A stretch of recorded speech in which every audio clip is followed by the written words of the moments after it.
दुनिया का सबसे ऊंचा पर्वत माउंट एवरेस्ट है। ये तो आपने अपने स्कूल की किताबों में पढ़ा ही होगा। लेकिन क्या आपको पता है कि इस पर्वत की ऊंचाई बदलते रहती है। जब 1856 में पहली बार माउंट एवरेस्ट की ऊंचाई नापी थी तो वो 8,840 मीटर थी। लेकिन जब इसकी ऊंचाई 2020 में नापी गई तो वो 8 मीटर से बढ़ के 8,848.86 मीटर हो गई थी।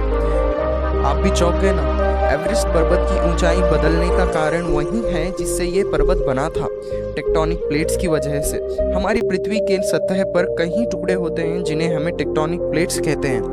टेक्टोनिक प्लेट्स पृथ्वी के वो भाग में होते हैं जिसे मैंटल कहते हैं। जब ये प्लेट्स एक दूसरे से टकराते हैं तो इनमें संगठन होती है और इसे टेक्टोनिक मूवमेंट कहते हैं। इंडियन प्लेट और यूरेशियन प्लेट के नीचे घुसती है और ये उसे धीरे धीरे ऊपर की ओर ढकेलता है। यह स्थिति बहुत धीमी गति से होती है, लेकिन इसका परिणाम है कि माउंट एवरेस्ट की ऊंचाई में बदलाव होता है।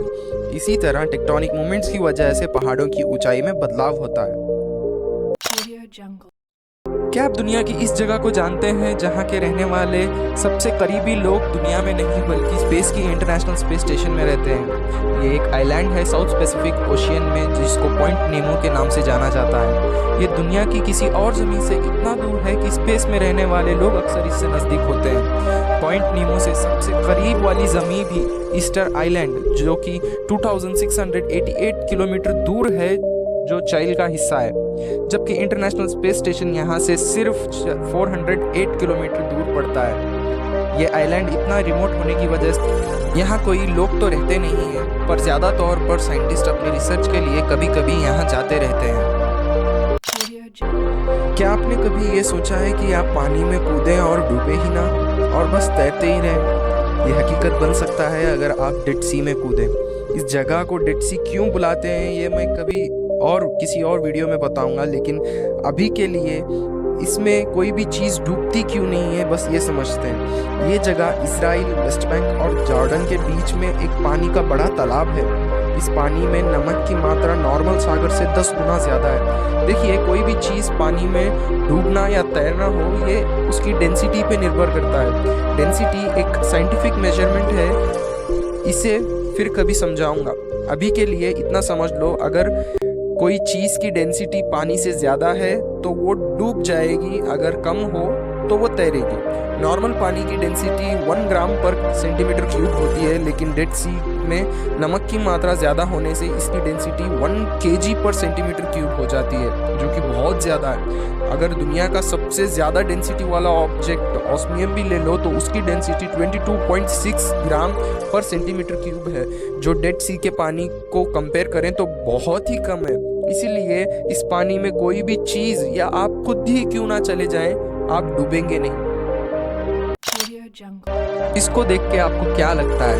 ये कोई हॉलीवुड या बॉलीवुड का सेट नहीं, ना ही डिज्नीलैंड का कोई फैंटेसी लैंड है, बल्कि चाइना का एक पेड़ों की जगह पत्थरों से बना हुआ जंगल है जिसको शीलिन के नाम से जाना जाता है।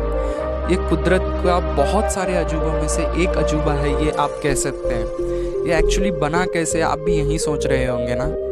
ये अब की बात नहीं बल्कि आज से करीब 27 करोड़ साल पहले बनना शुरू हुआ था, जब इस जगह समंदर हुआ करता था। इन पत्थरों को साइंटिफिक लफ्ज़ों में लाइमस्टोन कहते हैं, और लाइमस्टोन मेनली बनता है समंदर के नीचे छोटे छोटे जीव जैसे कोरल्स या शेल्स या मछलियाँ। जब ये ऑर्गेनिजम्स मरते हैं, इनके शेल्स और बोन्स समंदर के बॉटम पर जमा हो जाते हैं, और शेल्स कैल्शियम कार्बोनेट से बने होते हैं। बहुत सालों तक ये शेल्स और बोन्स लेयर्स बनाकर इकट्ठे हो जाते हैं। समंदर का पानी और लेयर्स का प्रेशर इन्हें दबाए रखता है। धीरे धीरे ये लेयर्स इतने कंप्रेस हो जाते हैं कि सॉलिड रॉक या पत्थर बन जाते हैं। इस प्रोसेस को लिथिफिकेशन कहते हैं, और इन पत्थरों को लाइमस्टोन। और इसके बाद जब दुनिया में वक्त के साथ टेक्टोनिक एक्टिविटी हुई, जो मैं पिछले फैक्ट में समझा चुका हूँ, उसकी वजह से ये ज़मीन ऊपर की तरफ आई और हमें ये कुदरत का करिश्मा देखने को मिला।